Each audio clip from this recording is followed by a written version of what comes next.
Hey folks, welcome to the DarkHorse podcast. This is the fourth in a series of live streams with Dr. Heather Hying sitting to my right. We are going to shoot for an hour today. That is an hour of us discussing topics that are arising and answering your super chat questions. So try to get those questions in early, and we will try to get to all of the good ones in some kind of proper order. All right, so I believe we have no corrections this week. Is that right? It's hard to believe. It's hard to believe. Yeah. Yeah, because we said a lot of stuff. We said a lot of stuff. I'm sure there were minor things, as always, when we're talking about a developing situation with new news that's emerging daily. There are things that we will believe to be true that turn out not to be true, but I don't think that there were things that we said that are in absolute need of correction right now. Yeah, and usually we get really good feedback where people point us to things, and I must say one of the delightful parts of this horrifying situation is that you and I have gotten to interact with our audience a bit the way we did with the classes when we taught at Evergreen, and the interaction is great. As with Evergreen, we are constantly learning things that we didn't know by virtue of the fact of a very engaged audience who is fanning out across all of the things one could be looking at, and they bring us useful information all the time. So keep your comments coming. In fact, I got a text from a former student yesterday or the day before, I think I read it to you, saying that it reminded him of his time with us, both in the classroom and in the field. So that was nice. Yeah, it's good. It's nice to have that back in our lives. All right, so I think we should probably start by talking about the situation in Guayaquil, Ecuador. Now, for those of you who don't know, Guayaquil, Ecuador is Ecuador's most populous city. It is not the capital. The capital is Quito, and Quito is high in the Andes. Guayaquil is on the coast, on the west coast of South America. Close to the coast. It's on the Guayaquil River, I guess. I don't remember, but it's not exactly on the coast, but it's in the humid lowlands.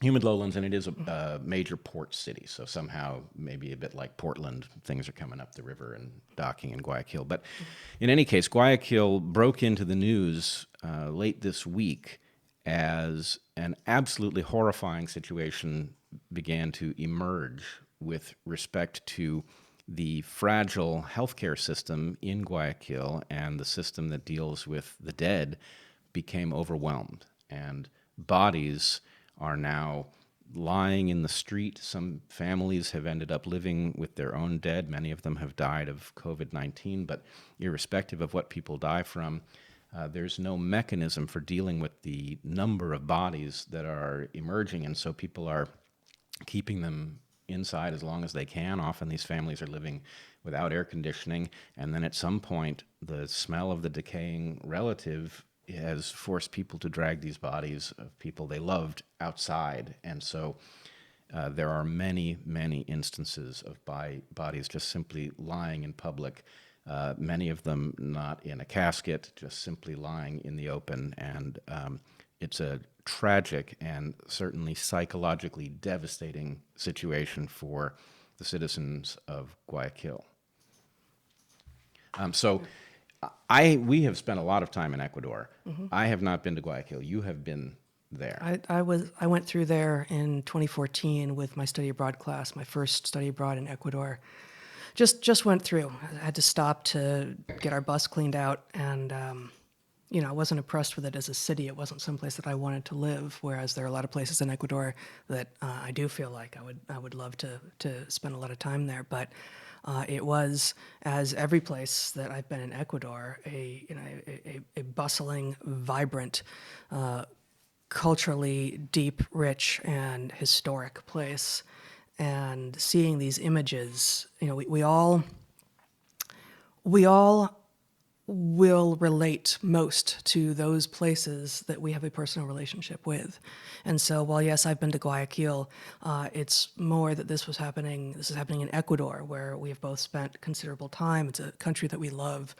And seeing these signs of utter horror in Ecuador brought home what might start to be happening throughout Latin America, throughout the rest of the developing world, in a way that probably will not manifest in the weird countries, in the developed countries, only because we have a slightly thicker margin. We aren't quite on such a razor-thin margin with regard to our health care. Well, I actually, this is all making me wonder a bit. So when you first ran across a tweet from a friend of ours on Twitter mentioning the situation in Guayaquil, the images were almost beyond belief, such that you and I both felt very nervous about saying anything, because what if somehow, anyway, we were both quite concerned that maybe there was something about the story that couldn't be right, and then it turned out an hour or two before the LA Times had published a story that reflected the very same pattern, so we knew that it was real. But in understanding the story, a couple things emerge. One, some of you will remember that in our last live stream, I mentioned a particular concern about the role that homelessness is going to play. And we in the United States, if you're not an American, maybe you don't know, but we in the United States have an absolutely terrible problem with homelessness in every urban center I can think of. And it's become a part of the landscape. It was always there to some extent, but the degree to which there are homeless encampments all around Portland, LA, Especially on the West Coast, which don't have such harsh winters. Right, so people survive. Yeah. People who are homeless can survive for quite some time. But I raised the question in the last live stream about what happens. I don't think we think very much about how it is that homeless people function in their daily lives. Mostly if you become preoccupied with how the homeless are living, it takes over your mind. And so anyway, we all become more practiced than we should in ignoring the problem. But what it means is that we don't really have a deep understanding of, for example, how it is that these people eat, right? What is it that they are eating? And as I thought about that question more and more, I realized that probably the places that they are largely chosen because they have proximity to places where people throw away lots of food, like near, food courts and fast food restaurants and things like that. And I've been watching those places shut down and wondering if there is not a brewing crisis amongst homeless people of starvation, and if it hasn't been, going for a couple weeks now. I don't know if that's true, but certainly it could. It could be true. And my question really is, the situation in Guayaquil reveals a pattern that we've seen with respect to other things, non-human things, which is that there are many things which can fluctuate in their availability or their commonality up to some point at which they cross a threshold, at which point you notice that something has happened. So, for example, I don't remember in my lifetime when toilet paper or beans or rice or any of the things that people have been hoarding have been unavailable in a store. And in the U.S., we've traveled places, we've lived places where these basics were not available, sometimes sure. ever, and but in the U.S. or in Europe, we've never seen this before. And likewise, I'm a huge fan of isopropyl alcohol. I usually have a lot of it on hand to clean with because it's non-toxic. We have an evolutionary history with the molecules in question, and so I consider it a very good cleaning product. But we didn't have very much when this started, and suddenly it was unavailable everywhere. So, you want to say something about what you bought in its stead? well, I've branched out. I've gotten some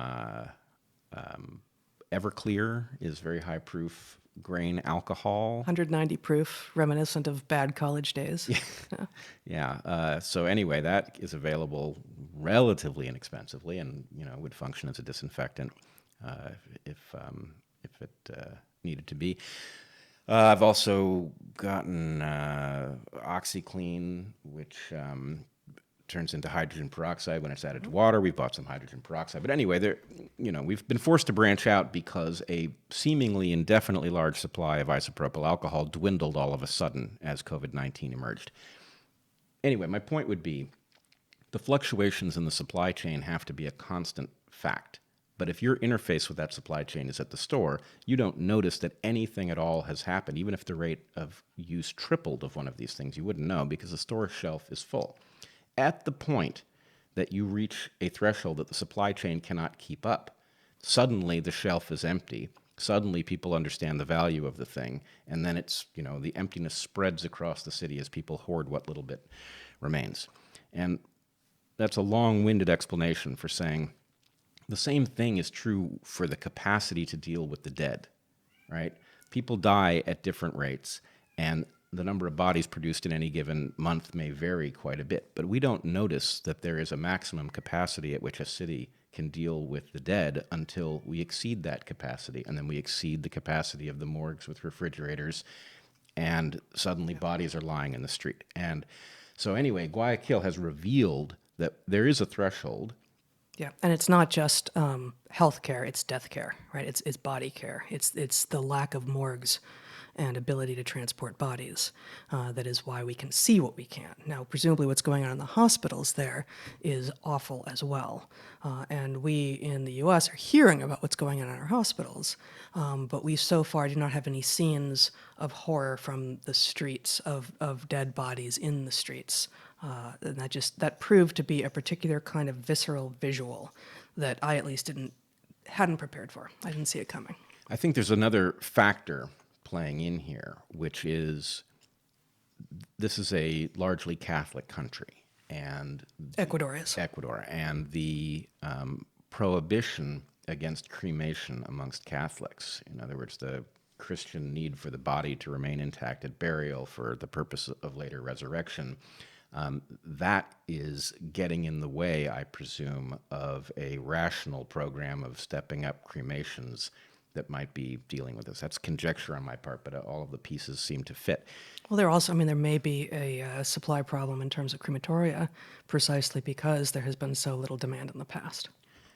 That's true, although I know that the local government has announced... In Guayas province? Yes, Yeah. has announced that it is going to find a solution to the burial problem, that it is going to bury people individually. And I must say, on the one hand, that strikes me as good news that they're talking about solution making. On the other hand, this might not be the time to adhere to these traditions at this level. And, there are two solutions, really. One, people could move to cremation, and the country could, it's not too hard to put together crematoria that could accommodate these bodies, or the bodies could be buried together. And it strikes me that this comes down to a question of, maybe in light of the situation, the Pope might step in and make an announcement about, your God doesn't want you to suffer from bodies in the street. That's not the intent of these traditions. And by saying something that freed people, people are already burning bodies in the street. Right. So these are desperate people. And to the extent that they could be given some kind of religious license to bend these traditions for these terrible circumstances, it would make a great deal of sense. Well, it reminds me a bit of a question we got in the last Super Chat with regard to, don't you have concerns possibly about a fast-tracked, not fully safety-tested vaccine? And the answer is yes, and desperate times call for desperate measures sometimes, right? So in this case, you're not arguing. I know you're not arguing. Neither of us is arguing that there is not value in a long-standing tradition to have a way of dealing with a body after death such that you know for sure that the person that you loved has died, and that you have a way of visiting them and informing them in the future of whatever it is that you need to inform them of, right? And not all cultures do this, but many, many cultures, every culture, I believe, has some kind of death ritual, and the vast majority of cultures that are known on this planet have some kind of way of interacting with effectively the spirit of the body afterwards. So in this case, This is not to say, what the hell, why are they so focused on wanting to bury their bodies of their loved ones individually? We can understand why that is useful and helpful and has been adaptive. But in this case, it may actually cause more kinks in the system. It may cause more of a logjam, which there's simply no opportunity to get out of. There's no opportunity, and the situation that we're facing, a global pandemic spreading at this rate, this is novel. So whatever we can say, the traditions that stretch back thousands of years are not equipped for the modern world. And it's time to begin to alter the rules so that, we're going to traumatize people to an extreme extent. Bodies in the street that's a very dramatic thing to have children encountering, for example. I saw one film of, a body that had been there 6 days and a line to get in the pharmacy that went effectively right by it. And, this is just so devastating. But one of the other things I saw in many of these videos is that people in Guayaquil are wearing masks that you and I can't buy at any price. Mm-hmm. Now that tells you, this also raises questions about why is it that in this country masks were not stored in great numbers for this contingency. They're obviously very inexpensive relative to the cost of not having them. And the thing I really am having a hard time wrapping my mind around is that we cannot bootstrap a mechanism to produce them rapidly. We should be able to produce those things on a dime, and frankly, the country that you and I grew up in could have. Our country has now, become so heavily based around a service economy in which all of the products are manufactured elsewhere that we have made ourselves extremely vulnerable. And anyway, when we get out of this, whatever that looks like, one of the things that we should be thinking about is how this could have been worse, what we could have done that would have made it vastly better, and not having everything driven by a concern with economic efficiency to the point that every supply chain is a coefficient away from breakdown such that it can all happen simultaneously. Yeah. With regard to masks, anecdotally, I will say I was just at the grocery store shopping for our younger son's birthday tomorrow. And for the first time, it had been about a week since I'd been at the market. And still not a majority of people in masks, but a significant fraction, a significant minority, whereas in the past 3 or 4 weeks, I've been the only or maybe one of 2 people in the entire store. And now there are about half of the employees and a significant minority of the other patrons who were masked in some way. So that is interesting that is finally spreading. I agree. In fact, I was at a hardware store yesterday sourcing a necessary plumbing part, and one of the employees recognized me because apparently I had become, the bandit who haunted the hardware store as a result of the bandana, and he saw me come in my bandana, and he's like, "You're back." So anyway, yes, I am now seeing people wearing masks. I saw somebody wearing a full face, one of these masks like that a carpenter. welder's? It wasn't dark, but it was one of these things that covers the whole face. So anyway, people are now beginning to innovate, which is good. But nonetheless, the fact that we have no capacity to manufacture these things on a dime is amazing. Yeah. Do you have more that you want to say about Guayaquil, or should we move into this question of how we assess the information we're getting, which is related? Which is related. Well, why don't we go there? Yeah. Zach, we don't have the screen visible. Can you show that tweet that we were talking about from this guy Yayo? It says that it's the link that says Yayo posted the first video.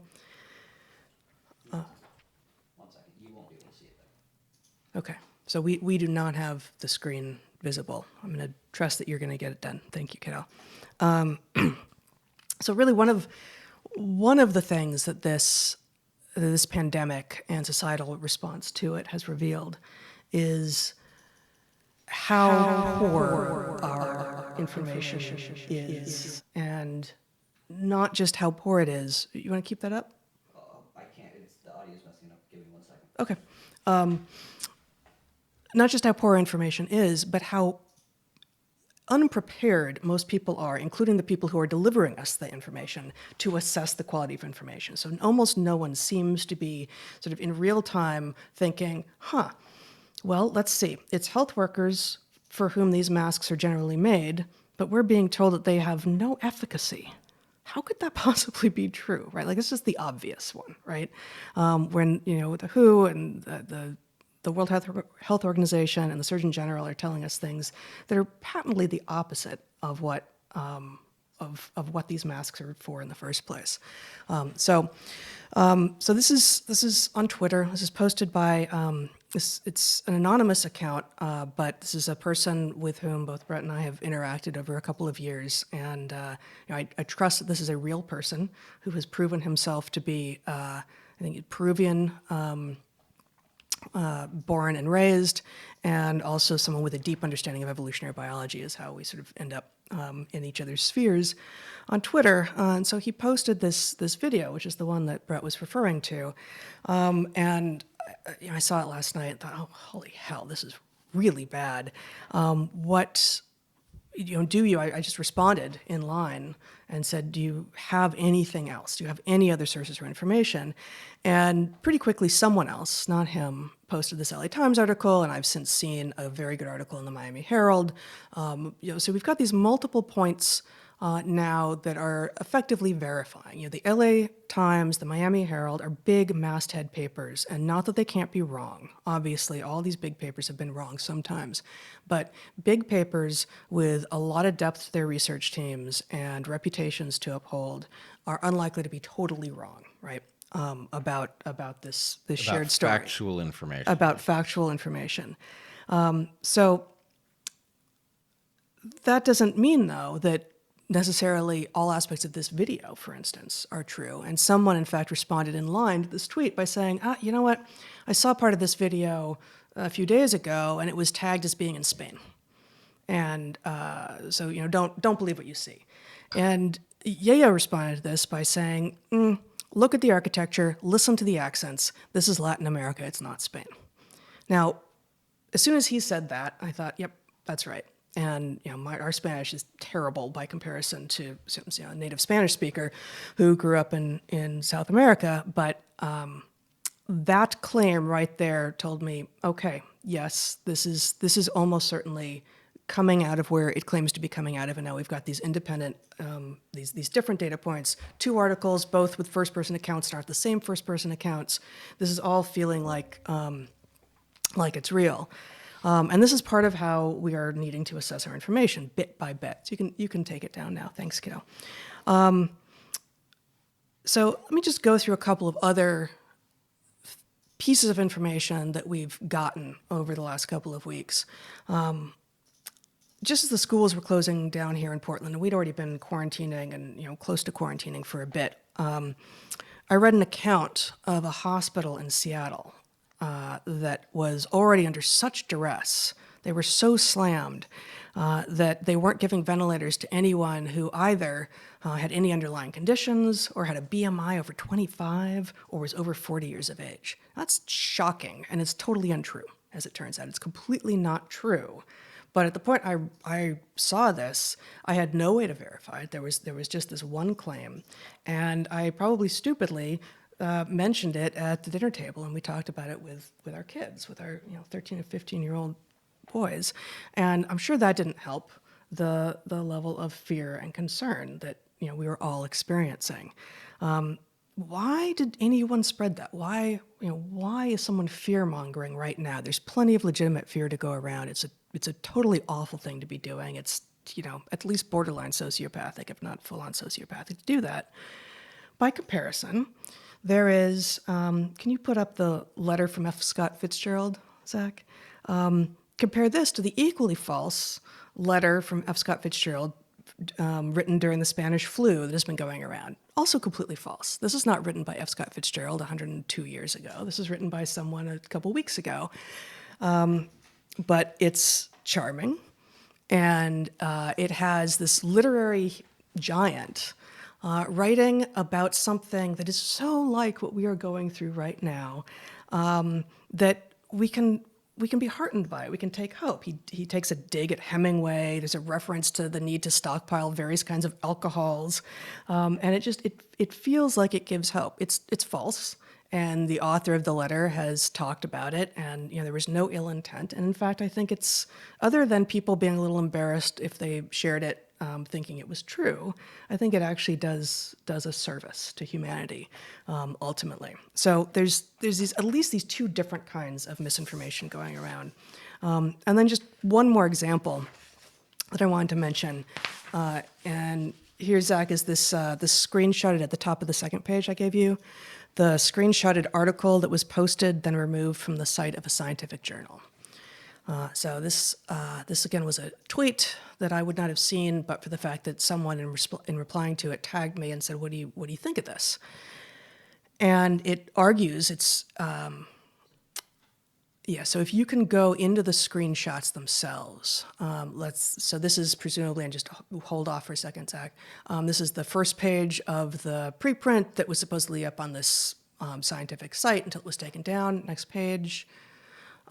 This is the first full page of text. Next page, and then it's this very short article, but it's got a whole list of references, and it argues for something we were talking about in our last live stream, which is this sort of it's not incidental that this happened in Wuhan, but that doesn't mean that it was an intentional bioweapon. It could have escaped from a lab that was doing legitimate work into viruses. And that's what this paper is claiming. But there's something about this paper that doesn't ring true to me. And, the idea that it went up and then it was pulled, why was it pulled? I don't know. The formatting is really unstandard for a scientific paper. The language is weird. It reads like what a native English speaker would imagine a native Chinese speaker would sound like as they translated themselves into English. It doesn't sound quite right to me. Now, and I may be wrong. Like, maybe this is a legit paper that really was pulled, and here these found it, and it's a piece of information that allows us to really think carefully about whether or not this is an escaped virus. But regardless of whether or not this paper is legit or not, it has all these references at the bottom, which are legit. And so you can use that to pursue more information. And so one more thing before I stop with this. The references in the paper include something that was referenced in our super chat, which is this one more link here, Zach, the Menachery et al. 2015 paper. And that's all I have written here, so I'm gonna have to look at the screen. It was, I'm getting signaled at. I'm not sure what the signals mean. Great, that's too far away for me to see though. So this is an article from 5 years ago. This is a totally legitimate article from 5 years ago, saying, look, there's a real problem with coronaviruses that are probably latent in bats, and we need to be thinking more about what the risks are. So we've seen this from a number of places now. This was a real risk. So the moral there is, I don't know if this 2020 paper that supposedly got pulled down from a site a couple months ago did or did not exist, was created for the purposes of I don't know what. But it has a legitimate list of references, which are actual real papers that exist in the scientific literature. So how are we assessing information right now? You have to follow a lot of different threads and often do backup for yourself. All right, this raises two issues, one of which I realize is a correction I wanted to deliver that we missed up top. Okay. We said in a earlier live stream that it was likely that something like the hunting of deer in North America was safe. Several people responded to us reminding us of wasting disease, which is a prion disease that is now ravaging the deer population.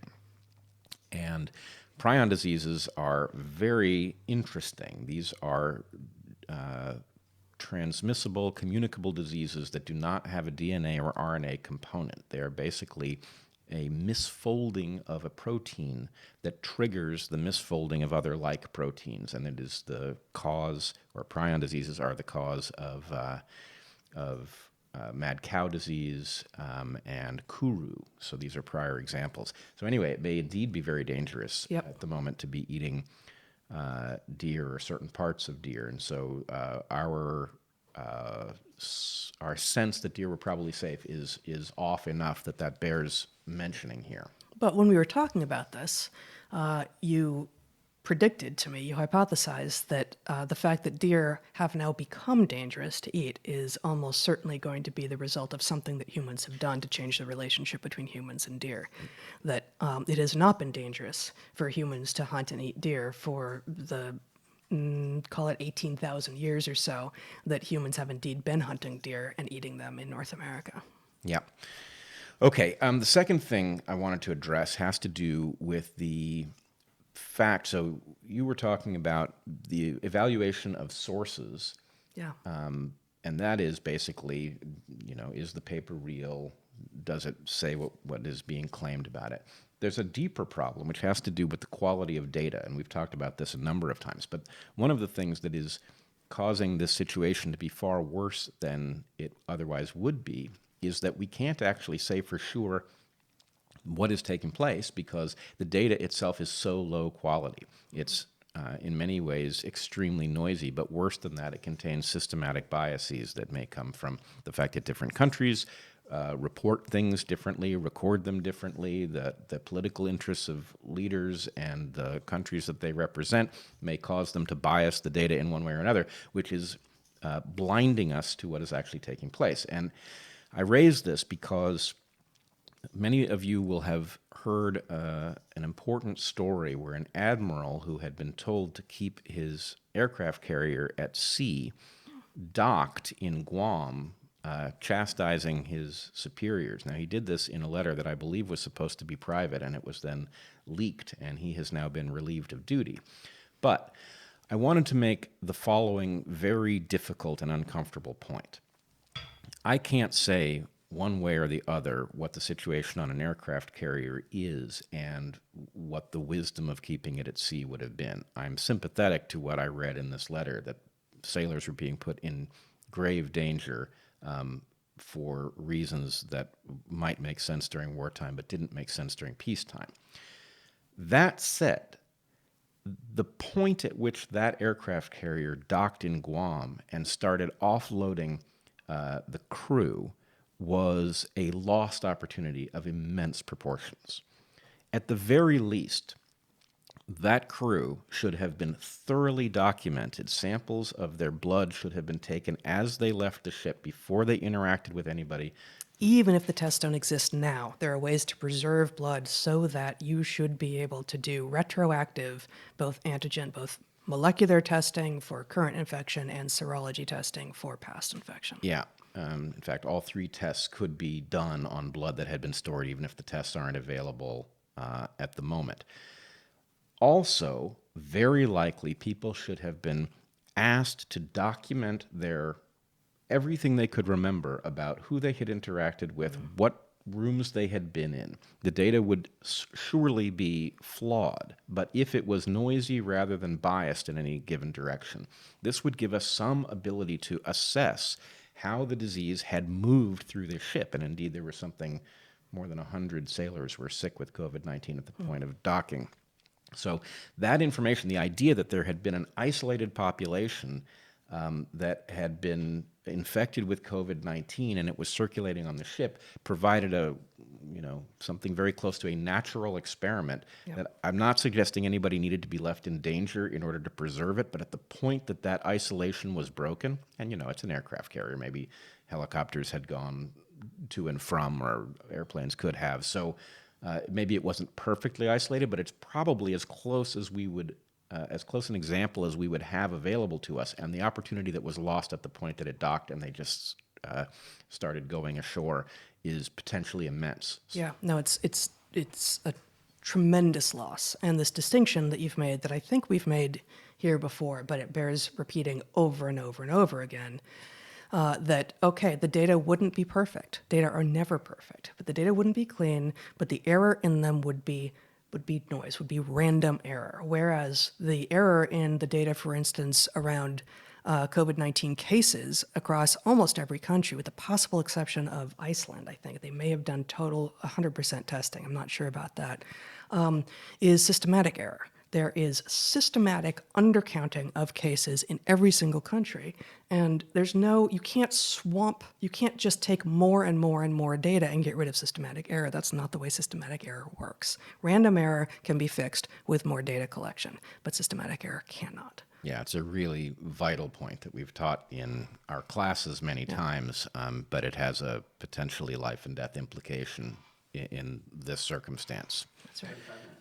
All right. Well, maybe we should move to Super Chat, or you have Well, I something had else? one more topic I wanted to raise. It's not specifically COVID related, although I can't help but see it as connected. There are other things going on in the world. There's some of them, yes. Yeah. Did you catch Whoopi Goldberg taking Bernie Sanders to task and suggesting that he needed to step out of the Democratic race? I didn't. There's a presidential election going on? There is a presidential election in which we will elect a president. So that is happening. Fabulous. But anyway, you did not catch this? No. So for those of you who didn't see it, Whoopi Goldberg was interviewing Bernie Sanders and essentially argued that he had a patriotic duty to step out of the presidential race. You have any thoughts? Yeah. I'm not sure. Don't care to voice them? Not really. Not right now. All right. Well, I want to say I was stunned by this. I actually think she's half right.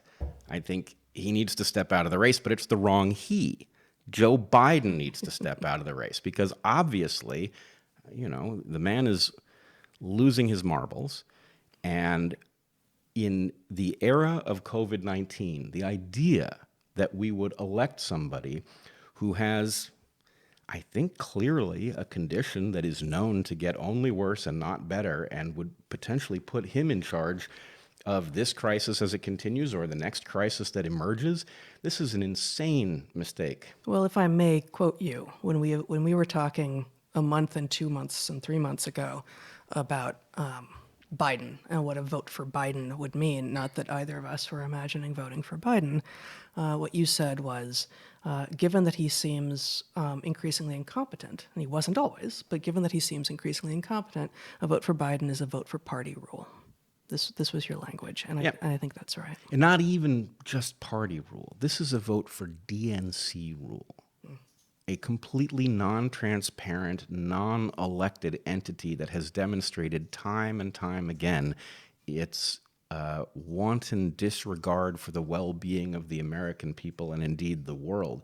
This entity is not fit to rule, and the idea that it is now going to cause the Democratic Party to rally around Joe Biden, who I wouldn't be voting for Joe Biden even if he was fully in possession of his faculties, but in his current state, they've actually delivered the one thing they could deliver that, in my opinion, would make an argument for Donald Trump viable, right? The idea that you would put somebody who's losing his ability to think in a position where he would have to manage these crises, that is an argument for Donald Trump. Now, I'm not going to vote for Donald Trump, but why would the Democratic Party... But you're also not going to vote for Joe Biden. I won't be voting for Joe Biden. I can't vote for Joe Biden. It is unpatriotic. I didn't like Joe Biden to begin with, but it is unpatriotic to vote for somebody who cannot possibly be caused to manage a crisis because he doesn't have the capacity to do it. So I will say we have been thanked a few times in various comments for not going political with these live streams. You have totally broken that at this point. I don't think I have. This is a Hold on. I will say that 2016 just laid bare what the DNC was capable of.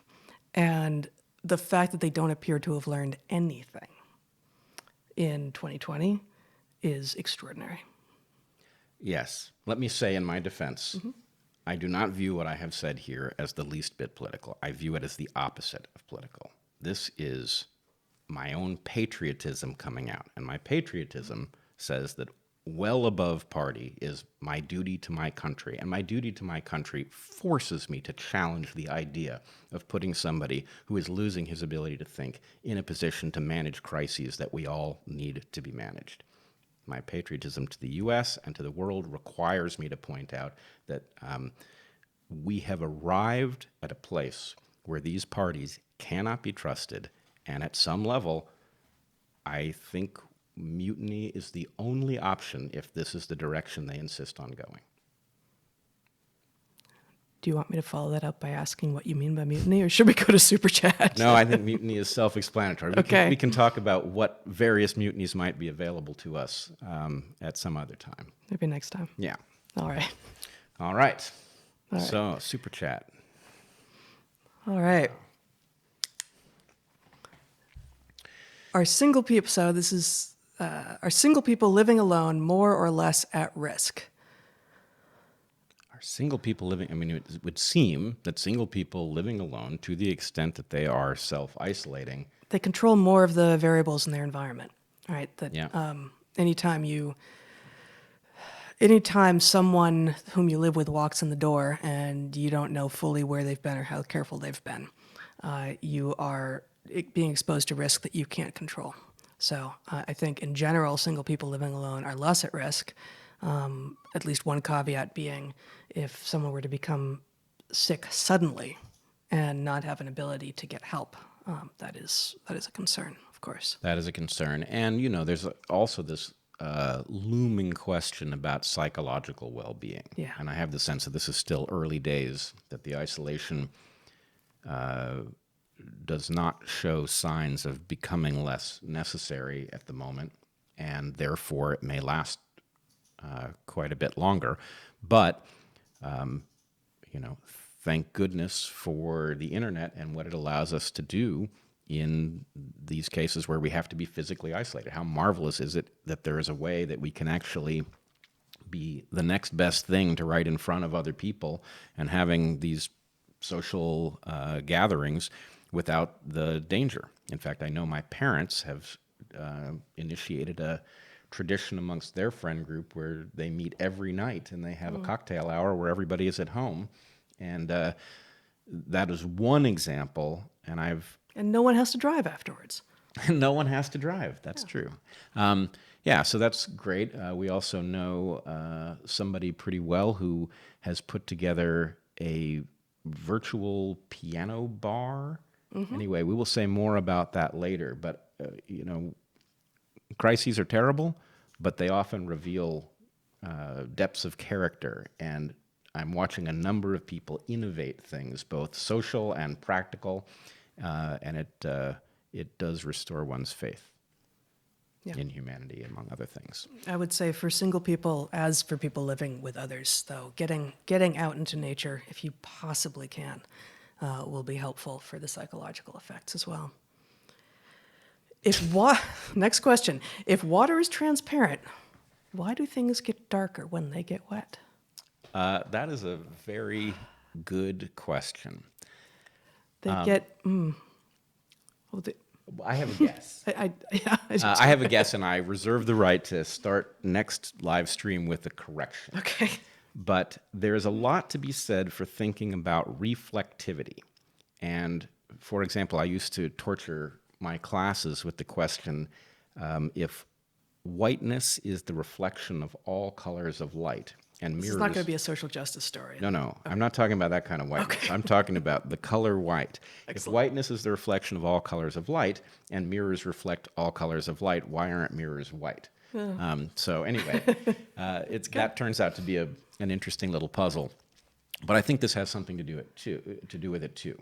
So I guess one thing, I was looking at you and your shirt when I read as I was thinking about the question, and I was thinking, well, the shirt may get darker because it is now denser, and it is absorbing. I can't quite get there. I think it's going to have to do with the fact that the light is bouncing off the surface of the water in concentrated places, which is then denying the light to other places. So if you imagine the ripples on the surface of the water... So it effectively corrugates the surface rather than having it be a smooth reflective sheen? Again, let me We just are reserve... talking out of our I'm asses going to reserve some time in the next live stream to walk this back when that turns out not to be the answer. But yes, I think that the concentration of light, if you think about a curved water surface, a ripple, a curved water surface is going to send the light, depending upon where the light is coming from, it is going to, angle of incidence equals angle of reflection.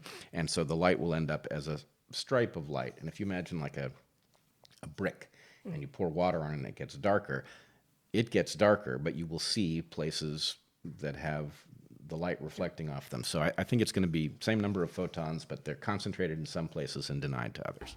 Okay. Why I got asked that, I have no idea. Because they can. Because they can. Do you think viruses co-evolve with species in order to avoid certain species to mix or predate on one another?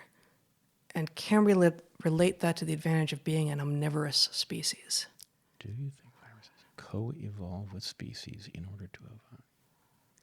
I'm not Boy. quite sure what this means. Don't know what it means. I can't, neither of us can parse it. It feels like there's a misunderstanding Yeah. of something evolutionary in there, but I at least can't parse it enough to figure out here's where this is not like the classroom or the campfire, where if we could, I'll bet if we could ask you directly and have a little back and forth, we could figure out what the question was and address it, but I just can't make sense of it as it is. Yep. All right. Hi, Bret. Good to see you. How will the Omega Principle drive human responses to COVID-19 and the associated loss of life and economic fallout? In 30 seconds. Well, the Omega Principle is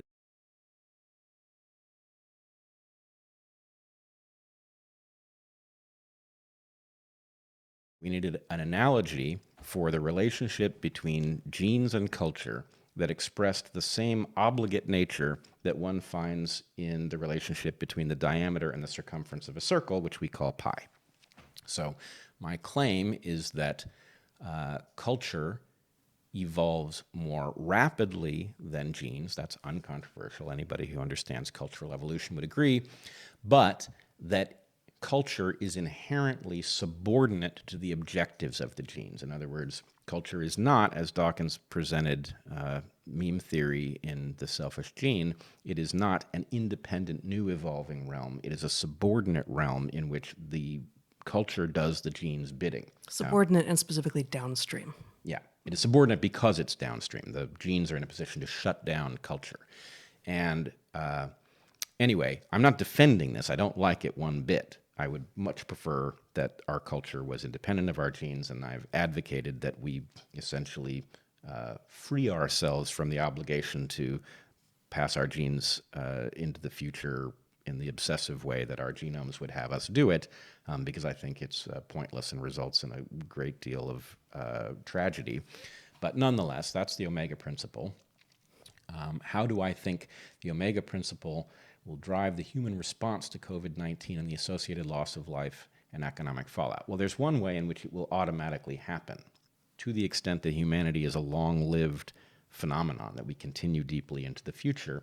We will face more of these crises, and those of us who come up with coherent cultural responses will have an advantage in doing so, and those cultural responses will be passed down by the populations that have deployed them. Now, there is a frightening possibility built into that question, which is we do not want a situation in which we figure out how to deal with COVID-19 and we deploy it and deny it to our antagonists. What we would like is to banish something like COVID-19 by getting the world to collaborate in a way that our individual populations might prefer we didn't, or at a genetic level they would be better off if we didn't. In other words, let your enemies suffer from COVID-19 while you protect yourself is an obvious, if diabolical, strategy. So I very much hope We should be viewing this as a planetary threat, not a cultural threat. We should be viewing it as a planetary threat. COVID-19 is the wake-up call.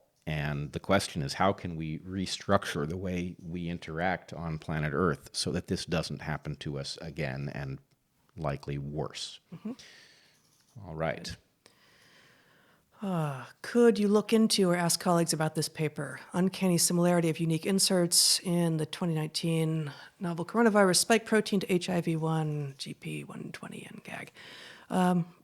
Maybe. Yes, I've actually run you know into this? this before. I know that it exists, Yeah. and I don't know what its meaning is, but I will say it is, in light of the correction I delivered at the beginning of the last live stream, it is a very curious claim that HIV The correction being that SARS-CoV-2 is not a retrovirus. is not a retrovirus. HIV is clearly a retrovirus, and the idea that you would find components of HIV conspicuously in COVID-19 raises all kinds of questions. Now, I must say, my guess would be the result is erroneous, or it doesn't mean what we think it means. But who knows? I will also say, in learning something about non-retrovirus RNA viruses, the third category of them actually does involve a mechanism for genetic exchange. The flus, influenza, is able to exchange components. So there's a kind of analog to sexual Exchange reproduction components between viruses. instances, yes. And Oh. so you can have two different lineages of flu, and they can exchange components, which is why you have this like H1N1. It's like it's a Lego set that you can mix and match parts. So anyway, I don't think that capacity exists between something like a HIV retrovirus and coronaviruses. But you would have to have something like that in order for true components of HIV to show up in a coronavirus context without human meddling. Yeah. Good. Next question from the Steelman podcast. We get a question from the Steelman podcast each time, I think. Has anyone applied the observations of Sapolsky's forest troop to humans? That is, these are baboons in Africa. That is, mapping the role of tuberculosis-ridden meat in culling the aggressive baboons to the role war has played in culling our most aggressive members. Fascinating.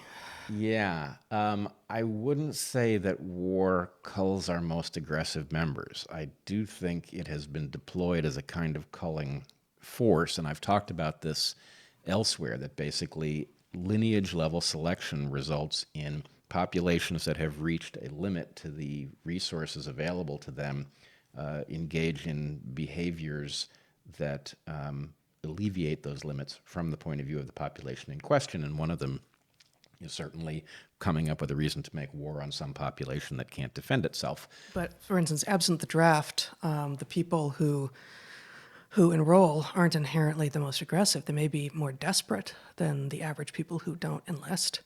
And so it's a culling of people who don't have as much opportunity in society, not necessarily people who are more aggressive or who started out more aggressive. Yes. In fact, I think our society neatly separates these things, where the most aggressive people are the people who know that they can get away with it and don't pay the price of having to personally fight. Right. Okay. Heather, where can I buy your book? Thanks. Antipode, Seasons with the something wildlife and cultures of Madagascar.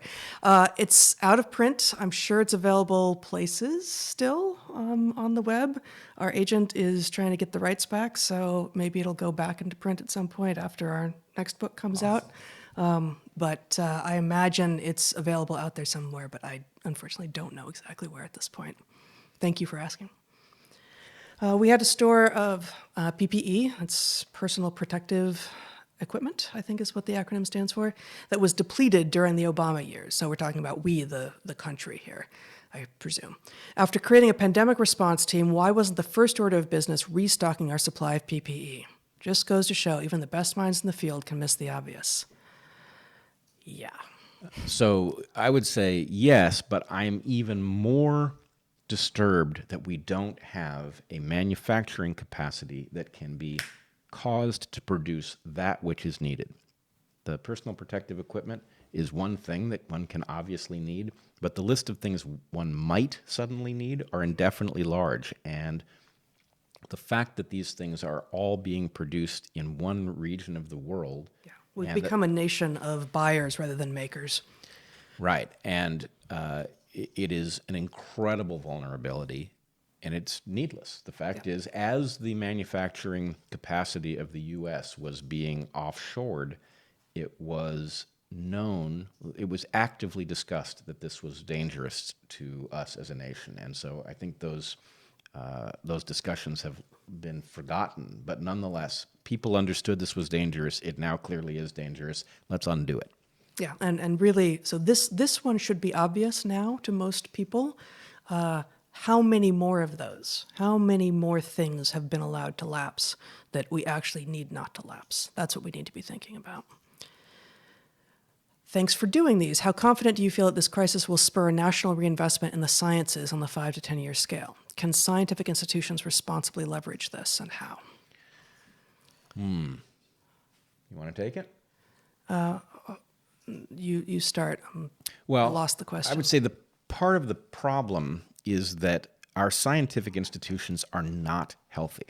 And this has been a difficult point for you and me to make, because somehow any issue that breaks down to two sides, to the extent you want to introduce any nuance at all, you are seen to be the enemy. So as champions of science, for us to say, actually, our scientific institutions aren't healthy, they're not trustworthy, and they need to be fixed, is taken as an attack on science. But So, I mean, part of the problem, I think, and I think you started here, you implied it, is that higher ed is broken.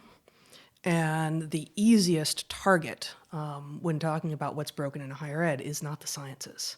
It's obvious to almost everyone who's outside of the so-called grievance studies fields that those fields are ridiculous, right? That they are doing great damage and that they have no business being in higher ed.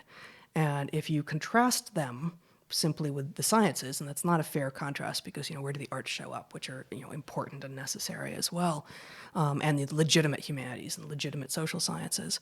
But if it's sciences versus grievance studies, obviously you're going to pick sciences. But what if we, if we start talking about p-hacking and the replication crisis, and the fact that NSF and NIH are effectively funding most scientists in the U.S. anyway, and so it's you aren't actually allowed to ask the questions you want inherently, and you aren't encouraged particularly to do low-tech research because then your university doesn't get the 40 to 80% overhead from the grants, and on and on and on and on.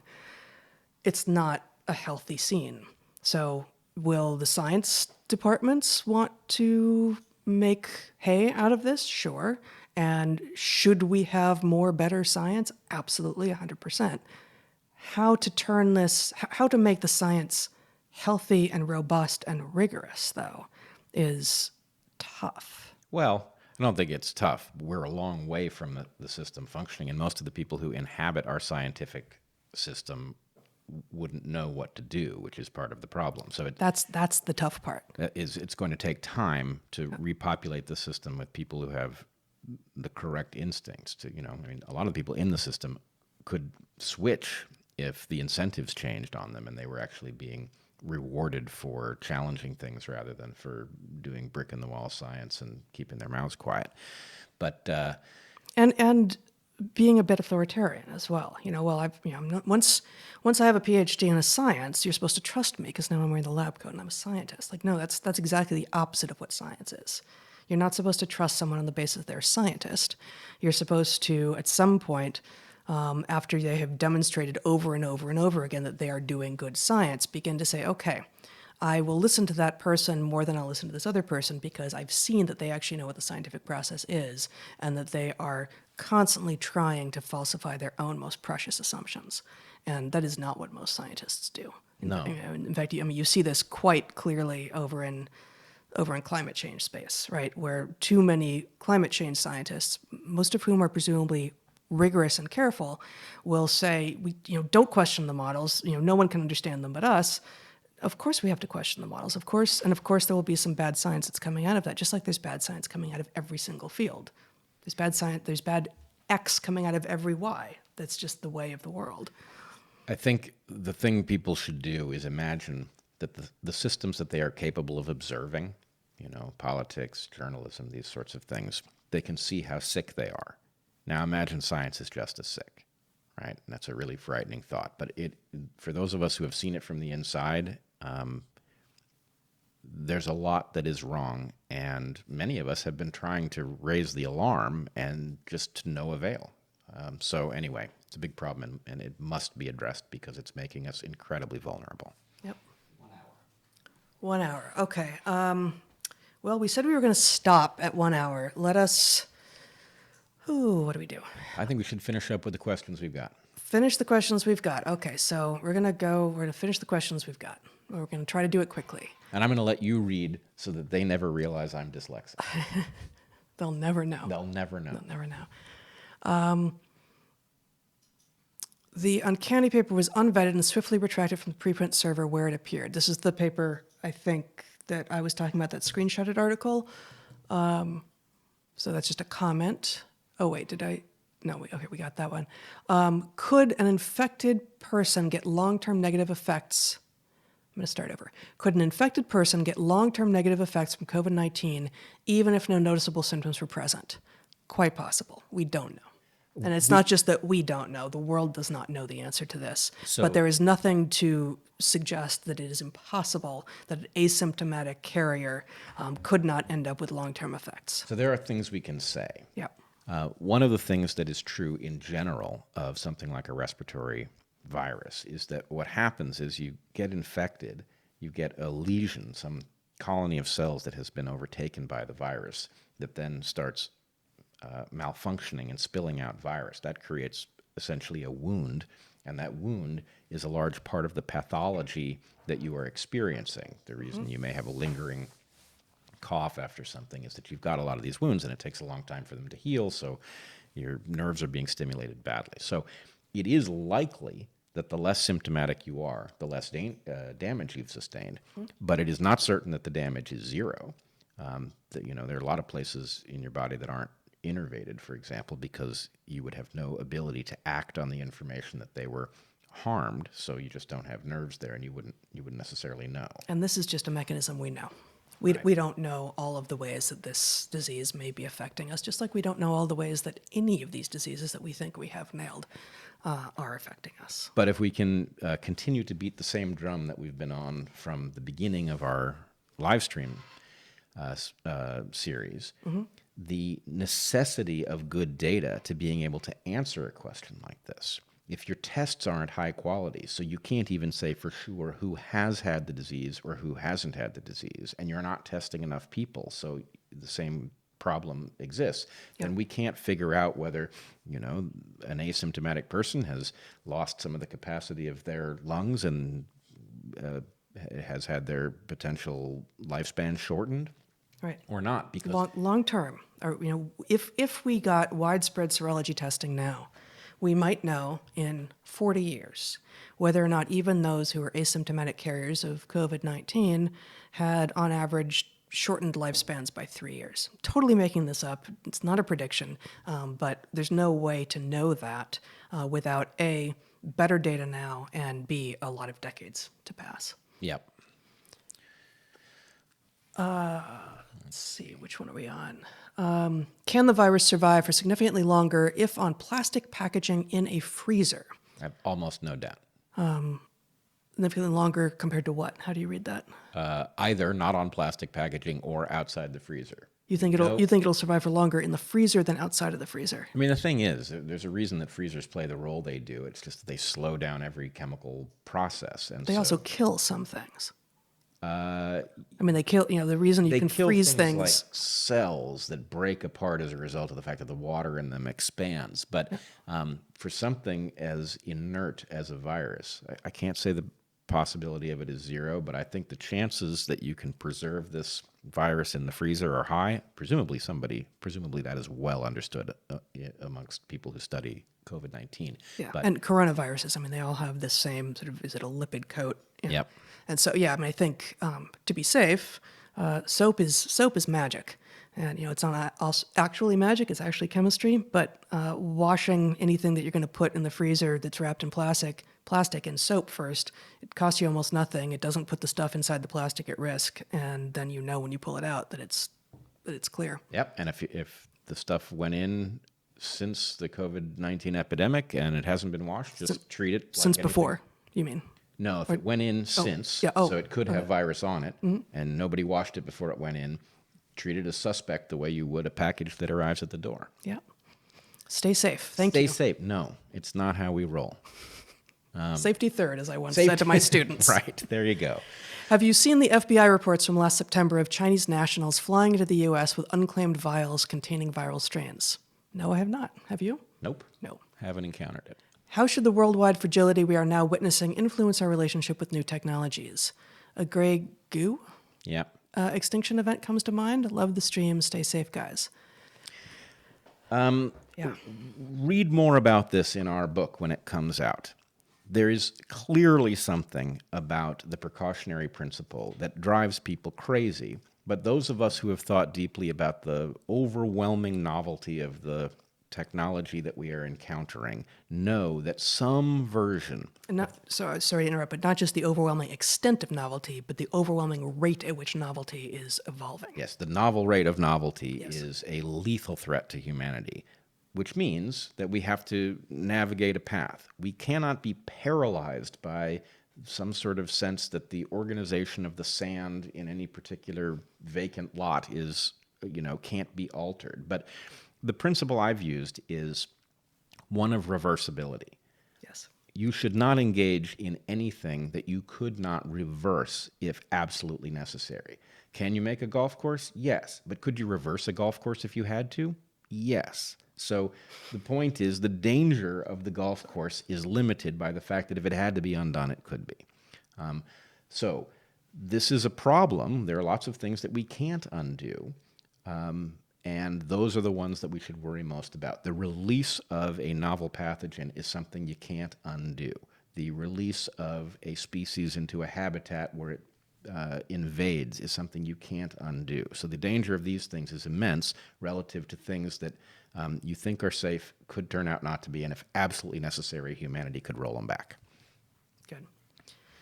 Someone says he's willing to have his brain picked on the topic of him having served on 2 different U.S. aircraft carriers and has closely followed the story of the USS Teddy Roosevelt. Cool. Someone else pitching Yang Gang. Awesome. Zach, the next one down, we got one that we can read, but then there's a next one that we can only see the bottom part of the line. Ends with Eric 23. Yeah, perfect. If you had to be quarantined with Biden or Trump, which would you choose? Oh, Biden for sure. I think falling into dementia would be much easier to deal with than Trump for me. You're going to just find it more interesting to be with Yeah, Trump. well, it's vastly more interesting at the moment. Yeah, I just hope. feel like I could have silence with Biden, and that Yeah. would be tough. Wait, with Trump. that question is from Melania? No. Okay. All right. Please take him. Big fans of both of you. Do either of you use the term atheist to describe yourself? Why or why not? I tend to. Yes. I don't. Yeah. And the reason I don't is that although I don't believe anything supernatural is going on in the universe, the affirmative connotations of atheism have become so aggressive and frankly so illogical with respect to the obvious truth that long-standing religions that are expensive must have paid their way by benefiting the populations that believed in them, that I don't want to be associated with that crowd. I would much rather navigate a new relationship in which we deal with the, I would argue, major incompatibility between ancient religious beliefs and our modern circumstances, which they are incapable of addressing, but also the fact that these things have historically played many roles, some of them terrible, but also some of them were key ingredients to human success. And until we acknowledge that as part of a improved atheism, then I'm whatever that third category is. Yeah, so I guess in answer to why, since there doesn't seem to be a word for this other category that Bret is searching for, and I am too, and many of us are. I still own the term, even though I don't tend to say it to people. I just say no, I don't have faith. I don't believe. Hoping for another handhold and smile and wanting to support you. This is the same person who asked for one last time. I mean, sure, why not? Yeah. Oh, all right. Even a kiss. My question was related to exotic meat consumption. Okay, so this is Zach. If you can scroll up to the last one from this. Yeah. Okay. Do you think? Good. Thank you. Do you think viruses co-evolve with species in order to avoid certain species to mix or predate on one another Can we relate that to the advantage of being an omnivorous species? And go back down. And he said the question was related to exotic meat consumption. I still can't quite make sense of it. I'm sorry. Can't get it either. Yeah, sorry. Any validity to Susan Blackmore's Treem theory? I don't know Susan Blackmore's Treem theory. Do you? I feel like I should, and Yeah. probably a little more would help me remember what it is we're talking about. But Yep. Would it be would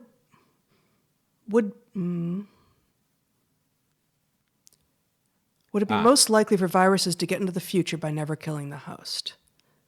depends how they're transmitted, but almost always yes. Yeah, classic evolutionary answer. It depends on the context, but usually yes. Do the ends justify the means? Is the road to hell paved with good intentions? Can we ever improve our politics if we always accept the lesser of two evils? In answer to the last question, can we ever improve our politics if we always accept the lesser of two evils? No, I don't think we can. No, in fact, I've argued before that the lesser evil paradigm is effectively a trap that has been built to keep us in the confines established by the parties. That said, escaping it has important costs that should not be taken lightly. I am reasonably sure that the road to hell is not paved with good intentions. It's paved with advertising. Oh, for sure. Billboards. Yeah. Probably video billboards. Yeah. Totally. Yeah. It's certainly lined with videos. It's lined and Yeah. paved as well. Yeah. What came first, a virus or a cell? Cell. It's got to be a cell. Got to be a cell. Got to be a cell. Given failures at the state and federal level, does this say anything about central or devolved power? Also, universal healthcare systems, such as in Europe, seem hit harder than the U.S. generally, sans New York. Do you agree? Implications. I don't think we know Yeah. yet. It's very hard to imagine that universal healthcare systems are hit harder as a result of them being universal healthcare systems. It may be that they're correlated with societies that have some other vulnerability, but Yeah. clearly, They're also all smaller, much smaller than what's going on than the U.S. in terms of economy. yeah. I just don't think we have the data to know this. I just think the fact is, if you get COVID-19, you're almost certain to be downstream of somebody who didn't have proper health care if you're in the U.S. because so many people have not had access. So anyway, universal health care is a very important thing for us to engineer on the far side of this catastrophe. Yeah, I mean, there were failures at every level here. Yep. Including the fact in the U.S. of many people not having access to good health care. Please assign mods for the chat or have Zach mod. Zach can't. He's too busy doing all this other stuff, but we're thinking about it. We are thinking there's a downside to mods, which is that you somehow end up taking responsibility for those you have chosen. And anyway, this has been raised to us as a potential hazard. But if you, the audience, will be good about accepting that we will pick good people, we will do so honorably, and hopefully they will do an excellent job. And then mods are probably the way to go. Yeah, we don't see the chat, so we don't know how it's going. But I've heard that it sometimes goes off the rails, as these things do. Two more. Do you have any thoughts on the Rat City experiments? So far, I don't know what those are. Do you think there are negative implications in mammals with high population densities? Seems like this dovetails with both pandemic and SJW issues. Do you know what the Rat City experiments are? I do, but I do not know them well enough that I feel like speculating about them. I do think novelty is dangerous, that, the Rat City experiments, if I've got the right set of experiments in mind, involved the production of basically colonies that were up against rat colonies. Yeah, rat colonies. So anyway, yes, high population densities carry various dangers. The conditions that you set up in the experiment matter a lot, but I don't think there's much to say beyond that. Okay. And final question. Is it true that a mask, when worn for 15 minutes or so, becomes useless in protecting the person due to moisture from breath? No. Can't imagine it. Not how it works. For one thing, this depends. Even if there were truth to that in some climate, in some other climate, you're going to reach an equilibrium where the thing never saturates. I would say, So your point here is, even if it were true that a saturated mask wouldn't be effective, yeah, the rate at which it would become saturated would depend on environmental conditions, and therefore there couldn't be a number like 15 minutes that would be the right number. But we are separately saying as well that neither of us thinks that saturation of a mask is going to render it useless. And in fact, this result that I said in passing last time about masks that have a membrane, the saline membrane in them, are actually far more effective. yeah, That basically, when the virus hits the salt, the combination of the salt, the virus, and the water basically causes the salt to denature isn't quite the right word, but denature the virus. yeah. Or bind it up in any way. It binds it, yeah, that's right. So I would just say there's something wrong with a claim like that. I don't know where you're hearing that claim, but even if the mask saturated and that caused it not to be permeable to air, and so air was going around it, even forcing a viral particle to take a circuitous path means it's likely to land on your cheek rather than go into your lungs. So there's no way that useless is the right conclusion. That's right. Does it decrease in its usefulness? Maybe. I think with something like a bandana, you don't have this because there's such a large surface area. I don't detect the thing actually filling up with moisture at all. Now, with something like a bandana, as you said, and I think our first live stream when you introduced the fact that you were wearing them, you do wash them every single time after you have gone out into the world. Absolutely. After I go into the world, I drop it and I pick up a new one, and I have enough of them that I can keep that going indefinitely. So I think I'm going to do another little video on these methods, but the bottom line is don't be helpless. And when somebody hands you a nonsensical claim like the mask becomes worthless after some number of minutes, think carefully about whether it could possibly be right. And if it sounds like nonsense, it almost certainly is. Yep. I think we're there. All right.